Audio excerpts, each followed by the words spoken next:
자, 그래서 우리는 부부는 왜 싸우는가에 대한 이야기를 했습니다. 우리가 이 강의를 계속 들으시면서 어떤 느낌이 드세요? 남편과 대화가 잘 되고 계신다고 생각하세요? 얘기할 시간 별로 없는 것 같아요. 대화 시간이 너무 바쁘시군요. 어떠세요? 그게 공감을 하면 좀 대화가 되는데 공감. 조금 공감 부족이 떨어지는 경우는 대화가 많이 힘들죠. 맞습니다. 잘 이야기하시는 것 같아요. 보통 우리가 이 공감의 문제가 가장 큰 문제가 되는데요. 이 부부가 싸우는 이유는 공감이 되지 않기 때문에 그렇습니다. 자, 그렇다면 이제 남편과 아내가 원하는 사랑의 감정이 있습니다. 우리가 이제 대화가 되려면 상대방이 무엇을 원하는지, 어떤 감정을 가질 때 우리가 대화가 잘 될 수 있는지를 또 우리가 생각할 필요가 있죠. 자, 보통 보면 이제 아내가 받고 싶은 사랑의 감정이 있어요. 자, 그것은 무엇이냐면 사랑과 보살핌입니다. 또 남편이 받고 싶은 감정이 있겠죠. 무엇일까요? 인정과 존경.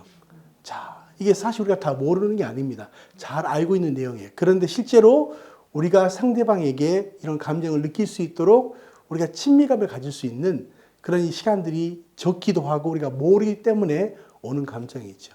어느 날 어떤 아내가 있었습니다. 이 아내는요, 여기 있는 큰 가구를 저쪽으로 옮겨 놓는 이제 그 가구를 배치하는 그런 취미가 있는 분이에요. 근데 아침에 이제 남편이 출근했습니다. 그리고 퇴근하고 딱 들어왔는데 여기 있는 큰 가구가 저쪽에 가 있는 거예요. 남편이 깜짝 놀라면서 이렇게 하겠습니다. 이 큰 걸 당신 여기다 옮겨놨어? 이걸 나한테 시켜야지. 이렇게 말하면 얼마나 좋겠습니까? 이렇게 말했어요. 당신 참 힘이 세다. 그래서 세다. 여러분, 아내가 힘 세다는 말을 들었을 때 그 기분이 좋을까요? 안 좋을까요? 이 아내가 듣고 싶은 감정은 힘 세다는 이야기가 아니라 이걸 나한테 시켜야지 당신이 왜 했어? 라고 하는 남편이 아내를 정말 사랑하고 보살핀다는 느낌을 받아야 되는데 힘 세다는 말은 결코 칭찬이 아니죠. 또 이 남편이 받고 싶은 감정이 무엇입니까? 인정과 존경이라 그랬잖아요. 남편이 정말 열심히 일하고 들어와서 오늘 이렇게 얘기합니다. 오늘 정말 너무 힘들었다. 이렇게 말하면 아내가 볼 때 그래요. 얼마나 뭐가 힘들었어. 이렇게 말하면 얼마나 좋겠어요. 당신이 뭐가 힘들어. 남들은 더 많이 일하더라. 이렇게 말하면 남편이 기분이 좋을까요?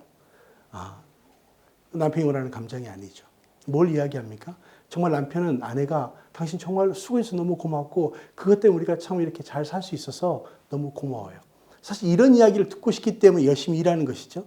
근데 아내가 그것을 인정해주지 않으면 남편은 일할 수 있는 또 용기를 잃어버리게 되는 경우가 생깁니다. 그래서 우리는 아내는 정말 내가 사랑받고 보살핌을 받고 있다고 생각할 때 내가 정말 남편으로부터 친밀감을 가지고 있구나 이렇게 생각하고요. 이 남편들은 아내가 당신 정말 수고했어요. 당신 정말 존경해요. 이런 말 자체가 남편으로 하여금 새롭게 일을 할 수 있는 힘과 용기를 줄 수 있다는 것이죠. 이런 것이 없으니까 서로 비난하게 되고 비난하게 되면 어때요? 감정이 상하게 되고 그래서 싸우게 되는 경향이 생기게 됩니다. 그래서 부부는 한번 읽어볼까요? 시작. 부부는 배우자에게 보살핌과 친밀감을 받고 싶어 한다. 그렇죠. 우리가 결혼하는 이유는 뭐예요? 세상에 누구보다 이 사람이 내게 가장 친밀감을 주는 존재. 또 나를 보살펴주고 또 나에게 사랑을 주는 존재라는 것을 우리가 생각하기 때문에 결혼하게 되죠. 근데 살다 보면 어때요? 이런 것들이 우리가 차츰차츰 없어지고 느끼지 못하니까 거기서 오는 이 사람의 감정이 어려워지기 시작하는 거죠. 그래서 부부에게는요, 특히 배우자에게는 보살핌과 친밀감을 받고 싶어 하는 아주 근본적인 우리 안에 니즈가 있다는 것입니다. 그래서 살아가면서 가장 언제가 행복했는지 순간을 물어보았어요. 자, 한번 공감이 되시는지 모르겠습니다. 자, 첫 번째 보면 첫 아이를 낳았을 때. 기억나시죠? 우리는 첫 아이를 낳았을 때 얼마나 그 감격이 있었습니까? 두 번째 보시면 결혼했을 때만. 이 만이 문제인 것 같아요. 계속 그래야 되는데 결혼했을 때만 그런다는 게 문제가 되는 거죠. 또 뭐예요? 가족이 함께 여행 갔을 때. 너무 좋은 우리가 추억이 있는 것이죠. 세 번째는 통한다고 느낄 때. 또 그 다음 진심으로 다가온다고 느낄 때. 그 다음 와이프가 외출할 때. 남자들이 대부분 그런가 봐요. 저는 아직 뭐 그러지는 않는데.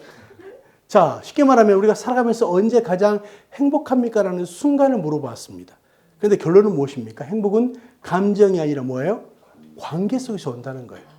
그것을 누구와 함께 경험했는가? 우리가 아무리 좋은 곳에 있어도 나와 사랑하는 사람이 함께 있지 않다면 잠시 좋을 수 있지만 행복하지는 않아요. 저도 뭐 이제 해외 강의가 많기 때문에 해외 나가보면 하루 이틀은 좋아요. 근데 시간이 가면 갈수록 집이 그리워요. 왜? 집은 누가 있어요? 사랑하는 나의 가족이 있는 대상. 특별히 아내가 있기 때문에. 자녀가 있기 때문에.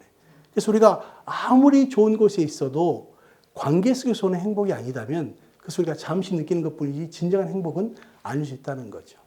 근데 우리가 이 결혼하면서 또 우리가 함께 살아가면서 함께 느껴야 될 관계 속에서는 행복을 느끼지 못할 때 우리는 같이 있지만 외롭고 또 우리가 때로는 그것 때문에 많이 마음이 서로 힘든 경향이 있을 수 있다는 것입니다.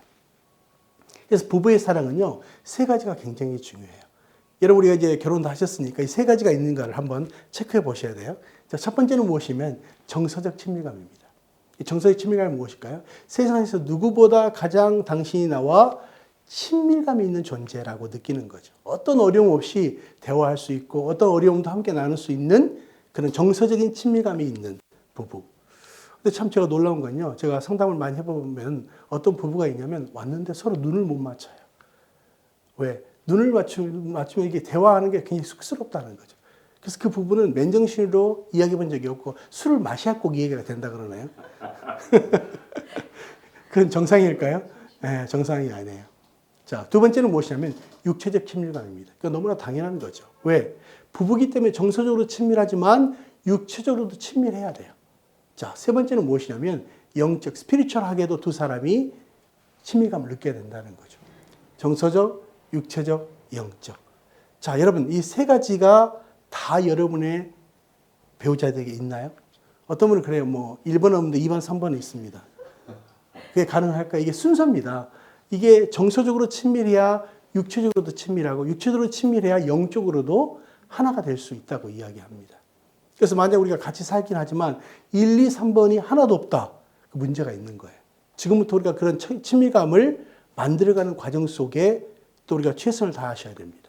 그리고 이런 이 친밀감을 느끼기 위해서 필요한 것은 아까 제가 이 방금 전에도 이야기했지만 이 남편이 받고 싶은 감정, 아내가 받고 싶은 감정이 무엇인가를 다시 한번 생각해 보셔야 돼요. 자, 한번 우리가 복습해 보면, 자, 아내가 받고 싶은 감정이 뭐였죠? 보살핌. 예, 사랑과 보살핌.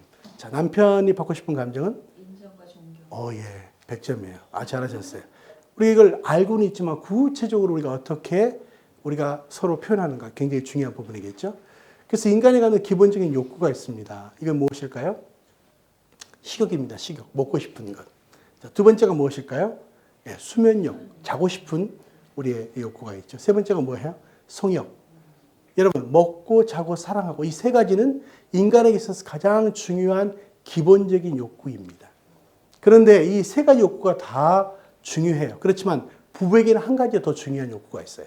그것은 무엇이냐면 부부에게는 친밀감에 대한 욕구가 있다는 거예요. 친밀감. 세상에 누구보다도 당신이 내게 가장 가까운 존재. 내가 정말 어려울 때 내가 불러줄 때 가장 나에게 빨리 달려와 줄 수 있는 존재. 바로 그 존재로서의 친밀감이 부부에게는 굉장히 중요한 것이죠. 그래서 이 부부에게는 이 세 가지가 앞에 전제가 되어 있지만 그 세 가지가 다 있어도 친밀감에 대한 욕구가 충족되지 않으면 불행하게 느끼게 된다는 것입니다.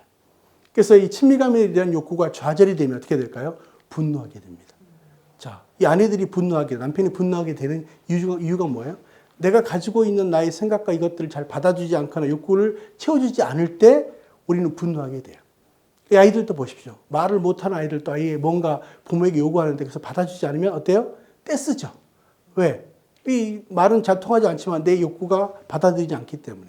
그리고 막 화내고 분노를 내는 이런 경우가 있습니다. 자, 이거 뭘 이야기합니까? 바로 이 친밀감이 너무 중요한데 그 친밀감의 욕구가 좌절이 되면 분노하게 돼요. 그리고 그 분노는 부부 불화로 발전하게 되는 것입니다. 그래서 이 친밀감의 욕구가 채워지지 않으면 어떤 감정이 생기냐면 죽고 싶은 감정이 생긴다는 거예요. 자, 여러분 우리가 뭐 직장생활 하니까 직장에서 만난 사람들이 나를 힘들게 한다. 그럼 어떤 감정이 생기세요? 죽고 싶으세요? 죽이고 싶으십니까? 뭐 죽고 싶지는 않아요. 뭐 죽이고 싶을 정도로 믿긴 하지만. 근데 정말 가족에 있어서 나에게 친밀감을 줘야 될 존재로부터 받지 못하면 어떤 감정이 생기는가? 죽고 싶은 감정이 생긴다는 거예요. 이건 뭘 이야기합니까? 내게 가장 친밀감을 받아야 될 그 존재, 그 배우자로부터 받지 못할 때 우리는 그런 감정이 생긴다는 거죠. 그래서 우리가 시집에서 남편만 내 편이 되면 이겨낼 수 있다고 이야기하는 거죠. 제가 이런 부부 합타임을 하면서 또 많은 사람과 이렇게 이걸 같이 이렇게 나누게 되는 또 그 과정을 보면 저도 이런 과정이 분명히 있었기 때문에 관심이 생기게 됐고 이 분야의 전문가가 됐겠죠. 제 아내가 저를 이렇게 이야기한다 그랬잖아요. 완벽한 남자라고. 예, 보기에도 좀 그렇지 않습니까? 예. 웃으면 건강해지지만 비웃으면 건강해지지 않습니다. 아, 예. 정말 멋있어요. 예. 근데 이 완벽이란 뜻이 완전히 벽과 같은 사람의 준말입니다. 줄임말이에요. 완벽하다. 왜? 처음에는 그랬어요. 왜? 이 대화가 잘 안 되니까. 근데 지금은 이제 그런 완벽이 아니라 진짜 완벽한 남편이 되려고 노력하고 있는데, 보통 우리가 그래서 이 음을 못 잡는 사람을 뭐라고 이야기한다고요? 음치. 예. 박자를 못 맞히는 사람을 박치. 예. 그리고 감정을 못 만지는 사람을 감치. 감치 남편들이 상당히 많아요. 근데 사실은 이 부부의 문제 대부분 특별히 보면 이런 시댁과의 문제는 남편이 아내를 어떻게 대해주는가 또 우리가 이해하는가에 따라서 전혀 달라질 수 있는 문제라고 생각합니다. 자, 그런 의미에서 본다면 이 부부에게 너무나도 친밀감이 중요하고 이 친밀감을 어떻게 형성해야 될 것인가를 계속 강의해 가도록 하겠습니다. 감사합니다.